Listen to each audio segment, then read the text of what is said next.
Let me tell you guys a short story. So last week, my friends and I were having an interesting conversation, and we had differing opinions on the topic. However, during my lessons, when I had nothing to do, I started replaying our conversations over and over again in my head. I kept going over every single thing that I said and tried to remember how everybody reacted to that.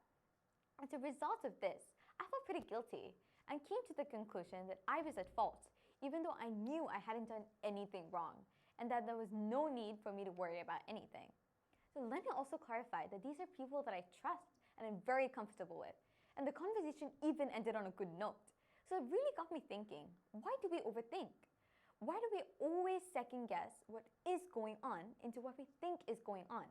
Is this voluntary? I'm sure all of us have been in situations where we get a random text message. Pretty straightforward, right? But we feel the need to dig deeper and find the implicit meaning, although there isn't one. Or because we feel that there's always an alternate meaning to what people have to say. Overthinking is what creates problems. A very common metaphor, making a mountain out of a molehill. The initial problem could be unimportant and this big, but the more attention you give it, the scarier and bigger it gets. Many people falsely believe that overanalyzing provides clearer insight into a situation, which is most of the time not the case. Lately, I've come to terms with the fact that overthinking any situation has absolutely no benefits at all, besides the unwanted anxiety and stress. Being an overthinker could result standing still in life because we're still holding on to the past and losing the ability to live in the moment and experience happiness. Some people just say, stop overthinking, but we're constantly thinking without even realizing we're thinking.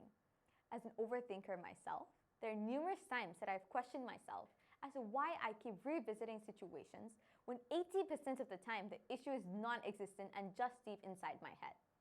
I do know that, but what is worse for me is that overthinking has really been holding me back from so many things that I could be doing. I'm so concerned of what could possibly go wrong with any decision that I would make in the future before it has even taken place. So by the time of the actual situation, I'm already engulfed in fear, and due to this, I have many regrets. So nowadays, when I find myself in these situations, I try to ask myself, and I think you should too, what is the worst that could happen? And so what if this happens? So most of the time, trust me, the worst that could happen is nothing compared to all the unrealistic thoughts that I've had. My dad always tells me, what happened has already happened. What you need to think about is how you're going to deal with it, not what you could have done better. Greg Perry said, I do not need to compensate for the things that I feel or believe because they're just simply thoughts and sensations that cannot harm me. However, I don't necessarily think that overthinking is all bad for us either. How we react and reflect on these thoughts are what affects us the most. If you have the power to think about something, let alone overthink it, you also have the power to tell yourself not to. Seems pretty manageable, right? And I think that's what makes overthinking bittersweet. We overthink things that have caused us hurt or happiness to relive those moments.